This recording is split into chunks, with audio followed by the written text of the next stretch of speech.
के साथ सना वारिस, आप देख रहे हैं हमारा खास प्रोग्राम चलती रहेगी जिंदगी। चलती रहेगी जिंदगी में आज हमने 3 दिनों का इंतखाब किया है। दरअसल आज 2 जून है, यानी 2 जून है।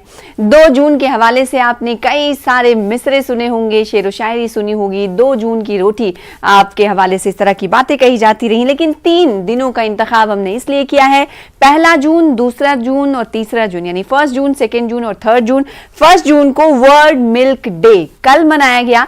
कल हम इस पर बातचीत करने वाले थे, लेकिन यूपीएससी क्वालिफाइड हमारे साथ थे, लिहाजा हमने उन्हें तरजीह दी। तो इसलिए आज हमने इस टॉपिक को भी, इस मौजू को भी आज के दिन में मुंतखब किया है। वहीं 2 जून की अगर बात करें, आज 2 जून है, तो आज जहां हैदराबाद में या फिर तेलंगाना में, आज तेलंगाना के लिए ये आज फाउंडेशन डे है। आज के दिन ही तेलंगाना यानी तेलुगु रियासत का क़याम अमल में आया था। साथ ही साथ अगर इंटरनेशनल तौर पर बात करें, तो इंटरनेशनली बात करें तो इस दिन की अहमियत इस तौर पर है कि आज इंटरनेशनल सेक्स वर्कर्स डे है। नाज़रीन, गुज़िश्ता दिनों आपने सुप्रीम कोर्ट की तरफ से सेक्स वर्कर्स के लिए जो अहकाम जारी किए गए थे उस को आपने ध्यान में जरूर रखा होगा। बहरहाल इस पर हमें जाने की जरूरत नहीं है, लेकिन तीसरे दिन की बात करेंगे तो जून 3 को हमने मुंतखब किया है अपने इस शो में, जो कि ये बताता है कि वर्ल्ड बाईसाइकिल डे मनाया जाएगा कल। तो सेहत के लिए एक तरह से कहा जा सकता है कि मिल्क यानी दूध कितना जरूरी है, इसी के साथ साथ सेहत के लिए जो पुराने वसाइल हैं वो कितने जरूरी हैं, जिसमें बाईसाइकिल का भी आप इस्तेमाल करते रहे हैं। लेकिन टेक्नोलॉजी इतनी बढ़ रही है और साथ ही साथ भागती दौड़ती जिंदगी जिसका नाम है चलती रहेगी जिंदगी, इसमें आपको कम वक्त होता है, लेकिन बहुत जल्दी कहीं पहुंचना होता है। पहले ये वसाइल नहीं थे, लोग साइकिल का सहारा लेते थे और तमाम बीमारियों से भी बचे रहते थे। मैं ये नहीं बल्कि माहिरीन की तरफ से भी कहा जाता है। तो 3 जून को वर्ल्ड बाईसाइकिल डे मनाया जाता है। इसकी अहमियत और इफादियत के बारे में भी जानने की कोशिश करेंगे।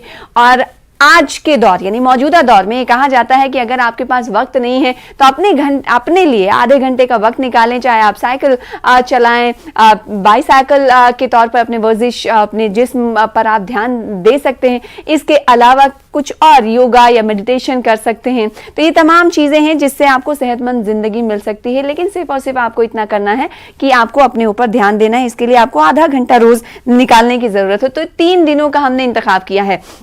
नाज़रीन, हम जानते हैं कि दूध, बहुत सारे ऐसे बच्चे होते हैं जो नहीं पीते हैं। तो वर्ल्ड मिल्क डे जो कि कल मनाया गया है, तो ये दूध की अहमियत को उजागर भी करता है। और माँ के दूध की अगर बात करें तो कहा जाता है कि बच्चों के लिए, छोटे बच्चों के लिए, नौमौलूद बच्चों के लिए माँ का दूध बहुत ही अहमियत का हामिल है। तो आज इन्हीं तमाम चीज़ों पर हम बातचीत करेंगे। हमारे साथ खास मेहमान आपसे कुछ देर बाद टीवी स्क्रीन पर आप देख पाएंगे, डॉक्टर अनिमेश साहब, जो कि कंसल्टेंट हैं मेडिसिन के, हमारे दरमियान होंगे। आपसे कुछ देर बाद उनका हम इस्तकबाल कर देंगे। साथ ही साथ इसके अलावा एक और खास मेहमान हमारे दरमियान मौजूद होंगे, डॉक्टर अरुण साहब, जो कि सीनियर पेडियाट्रिशियन हैं, बच्चों के डॉक्टर हैं। उनसे हम जानने की और पूछने की कोशिश करेंगे।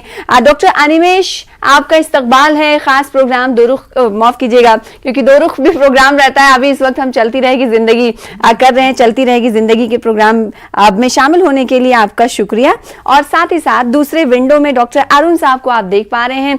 आपका भी वेलकम है सर, हमें वक्त देने के लिए, चलती रहेगी प्रोग्राम का, चलती रहेगी जिंदगी प्रोग्राम का हिस्सा बनने के लिए। मैं सबसे पहले ये जानना चाहूंगी कि जब दुनिया कल वर्ल्ड मिल्क डे मना रही थी, उस दिन हम इस मौजू पर प्रोग्राम नहीं कर पाए थे। चलती रहेगी जिंदगी तो टेलीकास्ट हुआ था, नशर हुआ था, लेकिन मैं चाहती हूं कि आप ये बताएं, चूंकि आप बच्चों के डॉक्टर हैं, बच्चों के लिए माँ का दूध और दूध कितना अहमियत का हामिल है, कितना इंपॉर्टेंट है? दूध बिल्कुल मैं समझता हूँ कि प्रकृति का सबसे बड़ा वरदान है। It's a god's greatest gift growing baby. हम लोग कहते हैं कि माँ का दूध अमृत के समान होता है, और जन्म के बाद ही बच्चे को अगर माँ का दूध पिलाया जाए तो बहुत सारी बीमारी नहीं होगी बच्चों को। और आज भी मिल्क जो है वो कंप्लीट फूड एंड ड्रिंक है।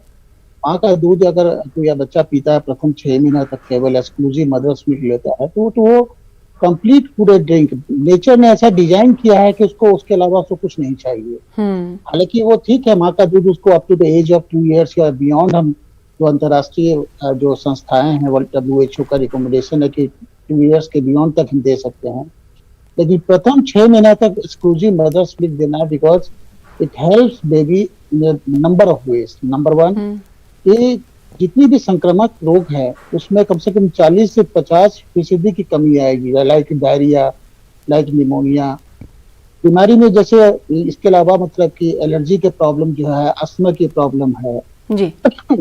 माँ के दूध में जो भाव ईश्वर ने जो दिया है, अल्लाह ने जो दिया है, वो इम्यूनोलॉजिकल प्रॉपर्टीज है और इमोशनल बॉन्डिंग होती है माँ और बच्चे के बीच में, साइकोलॉजिकल बॉन्डिंग होती है जी। यहाँ तक कि माँ का दूध से बच्चे का सर्वांगीण विकास, मानसिक, शारीरिक, इमोशनल, साइकोलॉजिकल, हर तरह का विकास होता है। बच्चा जो है माँ के दूध से ओबेसिटी का शिकार नहीं होता है, जो कि डब्बे के दूध से ओबेसिटी का शिकार होता है, उसका मोटापा होता है उसमें। माँ के दूध में इतने सारे तत्व हैं जो कि 100 times more powerful than any antibiotics है। इसमें एंटी एलर्जिक सब्सटेंसेस है, इसमें एंटीबॉडीज है, इम्यूनोग्लोबुलिन्स है। माने कि आप जितने भी संसार में जो स्तनधारी है, चाहे वो मतलब कि मनुष्य हो, मानव प्राणी हो या मतलब कि एनिमल्स हो, जो स्तनधारी है उसका दूध उसके बच्चे के अनुरूप ही नेचर ने डिजाइन किया है। यानी हमारी माओ का दूध उसके बच्चे के अनुरूप है, गाय का दूध उसके बच्चे के अनुरूप है, भैंस का दूध उसके बच्चे के अनुरूप है। इसलिए, लेकिन दुर्भाग्य से आज भी हमारे यहाँ हिंदुस्तान में संक्रामक रोग से बचाने के लिए हम लोग माँ का दूध का प्रमोशन कर रहे हैं, लेकिन अभी भी 40% महिलाएं ऐसी होती है जो कि भारतवर्ष में 6 महीना तक अपने बच्चों को माँ का दूध नहीं पिलाती हैं।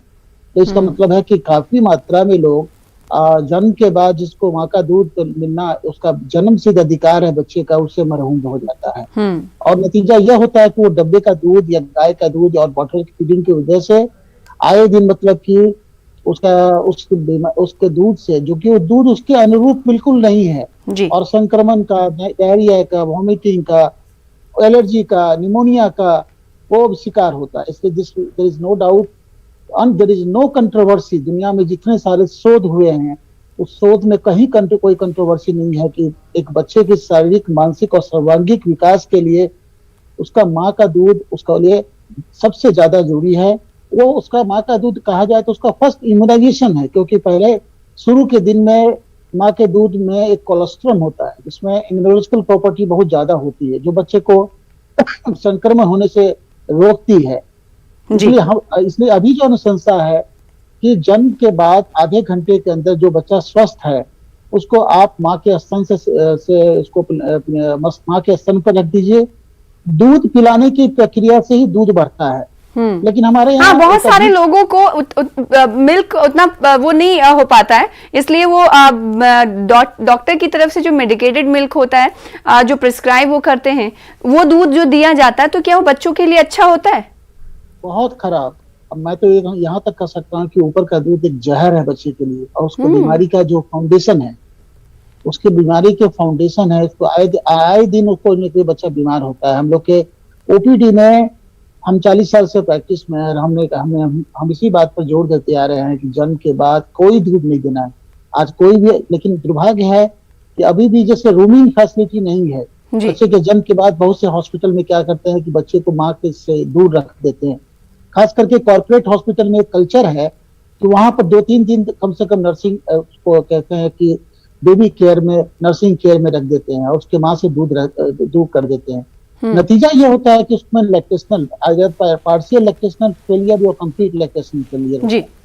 अभी हम लोग इसी बात पर जोर दे रहे हैं कि जन्म के बाद बच्चे को माँ के से अलग नहीं करना है।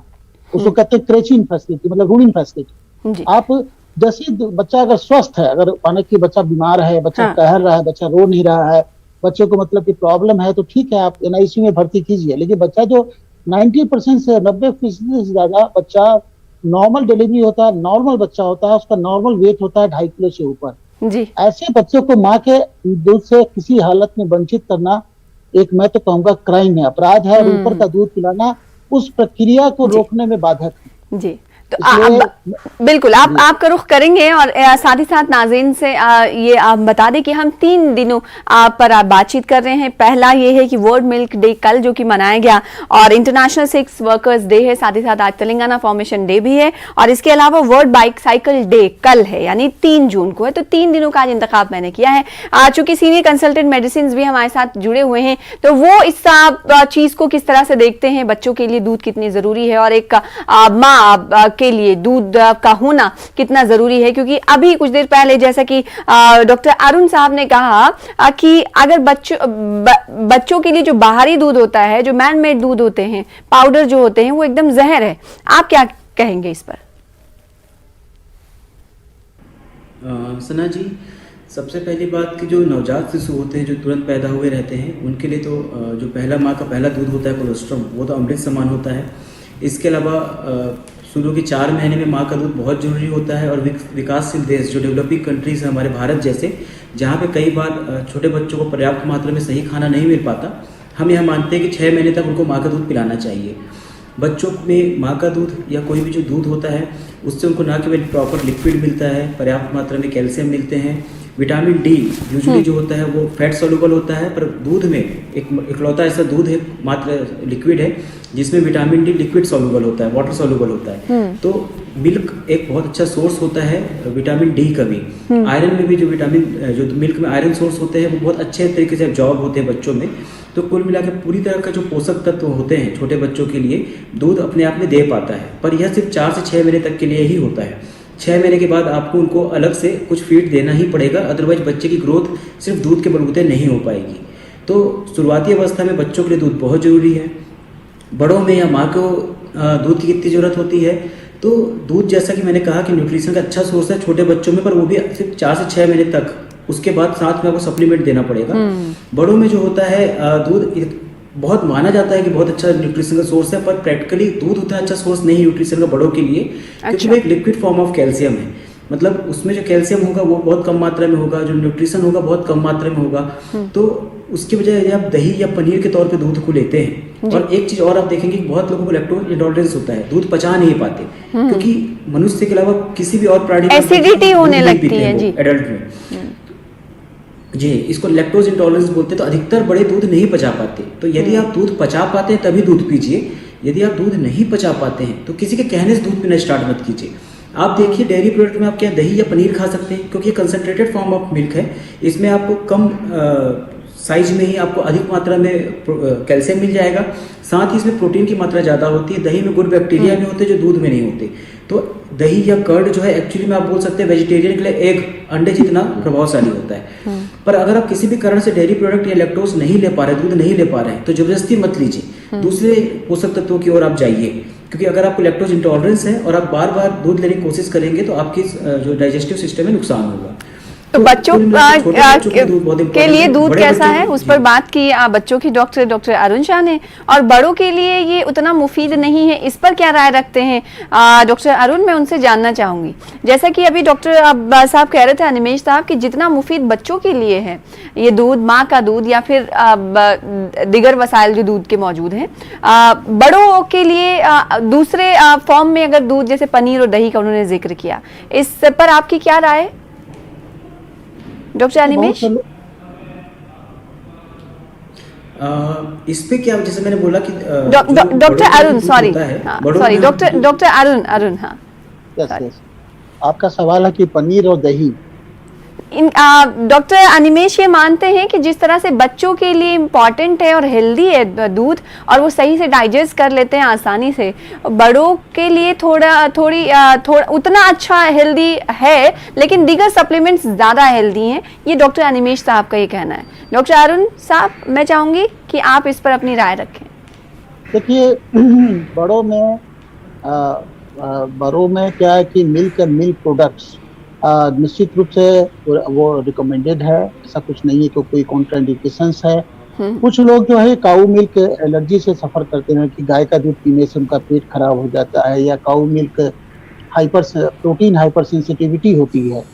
अदरवाइज ये बहुत अनकॉमन नहीं है, लेकिन जो गाय का दूध पीने से जिनको कोई प्रॉब्लम नहीं है कि वो गाय का दूध पी सकते हैं, वो मतलब कि उसका प्रोडक्ट्स, मिल्क प्रोडक्ट्स जैसे दही है, पनीर है, छेना है, तो जरूर ले सकते हैं, क्योंकि उसमें काफ़ी मात्रा में प्रोटीन्स होते हैं, कैल्शियम होते हैं, विटामिन होते हैं। तो मिल्क प्रोडक्ट्स लेने में कोई दिक्कत नहीं है। और मिल्क का सबसे बेहतरीन रूप है दही। जी। दही में मतलब कि प्रोबायोटिक्स है, जो कि आज की तारीख में उसमें बहुत सारे मतलब कि फायदे बताए जा रहे हैं कि प्रोबायोटिक्स की वजह से बहुत सारी बीमारियां नहीं होती है, आपके बॉवेल को मतलब दुरुस्त करता है। इसलिए दही, मिल्क के हर फॉर्म में दही सबसे अच्छा माना जाता है। इसलिए और मिल्क जो आदमी टॉलरेट कर सके मिल्क ले। लेकिन मेरी ये दलील है जी। मेरी ये दलील है कि जितने भी संसार में जो स्तनधारी जो पशु हैं, वो क्या खाते हैं? वो क्या मतलब मिल्क प्रोडक्ट्स लेते हैं? नहीं। अगर गाय क्या मिल्क प्रोडक्ट्स लेती है? क्या बकरी लेती है कि भैंस लेती है?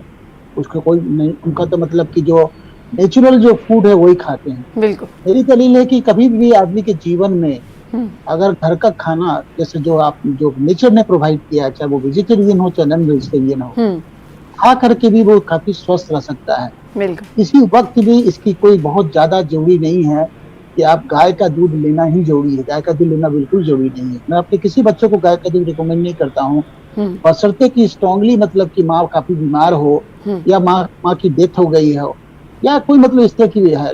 मुझे नहीं लगता है कि संसार में कोई भी स्तनधारी महिला जो है वो मिल्क एंड मिल्क प्रोडक्ट्स का सेवन करती है। गाय खाती है घास। और बिल्कुल, ये बहुत अच्छी दलील आपने दी, ये बहुत अच्छी दलील दी। इससे बहुत हद तक लोग जो है समझ पाएंगे कि अगर वो इस फॉर्म को नहीं लेते हैं तो दूसरी तरफ से उन्हें तमाम चीजें मिल रही हैं, उन्हें फिक्र करने की जरूरत नहीं है। लेकिन अगर आप ऐसा लेते हैं तो ये आपके लिए अच्छा ही है, हेल्दी है। डॉक्टर अरुण, मैं ये जानना चाहूंगी आपसे कि बहुत सारी माएँ ऐसी होती हैं जिनके बच्चे की खुराक ज्यादा होती है और इसीलिए वो फिर बाहरी दूध का इस्तेमाल करने लगती हैं। बच्चों के अपना दूध तो वो देती हैं, फीडिंग कराती हैं, साथ ही साथ वो इस पर भी मुनसिर हो जाती हैं। तो क्या ऐसी माओं को इस तरफ अगर उनको उतना दूध नहीं हो पाता है तो इसके लिए क्या करना चाहिए? देखिए, ये जो नेगेटिव थिंकिंग है कि दूध कम होना, ये सबसे बड़ा कारण है लैक्टेशनल फेलियर का, कि हमको दूध कम होता है इसलिए डॉक्टर साहब हम ऊपर का दूध देना चाहते हैं। ये जो माइंड सेट है, इस माइंड सेट को हम लोग को चेंज करना है। कोई भी मतलब कि ये जो नेगेटिव मेंटेलिटी है कि हमको दूध कम होता है, दूध कम क्यों होगा? दूध कम कभी नहीं होगा। देखिए, दूध पिलाने की प्रक्रिया से ही दूध बढ़ता है। आज हम ओपीडी बैठ करके अपने उन माओं को काउंसलिंग करते हैं कि नहीं, तुम जितनी बार भूख लगे तुम अपना स्तनपान कराओ, उससे दूध तुमको बढ़ेगा। उनके फैमिली को कहते हैं कि तुमको खाना पीना इनका दुरुस्त करो, इनको दूध दो, इनको खाना पीना दो, इनको जो घर का मसाला होता है वो दो। ये जो नेगेटिव मेंटेलिटी है और एक तरह का फैशन हो गया है कि हमको दूध कम होता है या नहीं पिलाना चाहती है। हाँ। दुनिया में मैंने कहा ना कि कोई भी स्तनधारी महिला है, स्तनधारी प्राणी है जिसको कभी डब्बे का दूध पिलाया जाता है? बिल्कुल, जाहिर सी बात है। बहुत अच्छे क्वेश्चंस जो हैं आप रेज कर रहे हैं, साथ ही साथ दलीलों के साथ आप बता रहे हैं। और इसके अलावा ये वर्जिश हेल्थ के लिए कितनी ज़रूरी होती है? जैसा कि कुछ देर पहले मैंने शुरुआत में कहा कि पहले वसाइल ऐसे नहीं थे, लोग पैदल ही सफ़र करते थे, फिर उसके बाद साइकिल का सहारा लेने लगे। तो कल जो कि 3 जून वर्ल्ड बाईसाइकिल डे के तौर पर मनाया जाता है। तो वर्जिश कितनी सेहतमंद जिंदगी के लिए अहमियत के हामिल है, इम्पॉर्टेंट है।